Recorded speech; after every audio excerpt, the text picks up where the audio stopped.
Jon akalar, bugun meni kunim. Bugun men shaharda maza qilib xohlagan radarimdan o'tib ketishga haqqim bor.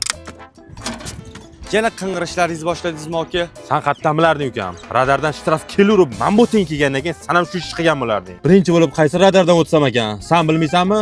Sen qayerdan ham bilarding ukam? So'ra. Keyingi chorrahagacha yetib olsangiz ham mayli aka. Mayli, o'zi biladi. Shuni qilmasam bo'lar ekan. Mashinam ham bekordan shtrafnoga kirib ketdi. Nima qilaman endi? Ha aka, sho'ppayib o'tiribsiz. Mashina shtrafnoga kirib ketdimi deyman? Ha, kirdi shtrafnoga mashinam. Yaramga tusyapmagin endi-sa? Ha aka, undan ko'ra osora surishga yetmaysizmi? Mashinangizga shtraf keladigan bo'lsa, boshlang'ich to'lovsiz yopib berishardi aka. Ha, nimaga menga shuni voqeroq yetmadingsan? Hali ham kecha emas, osora surishga yeting, boshlang'ich to'lovsiz hamma narsangizni yopib berishadi. Tonirovka ruxsatnomani ham boshlang'ich to'lovsiz xarid qilib berishadi.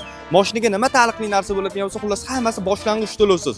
O'rtog'ingizga yeting, izolent topshirib qo'yishmasin, osora surishga murojaat qilinglar. Mana shu videoga bitta like bosib, shtraf ko'p o'rtog'ingizga jo'natib qo'yasizlar. Oson rasurishga etganicha bor ekan. Mashinam men 10 minutda olib chiqib oldim.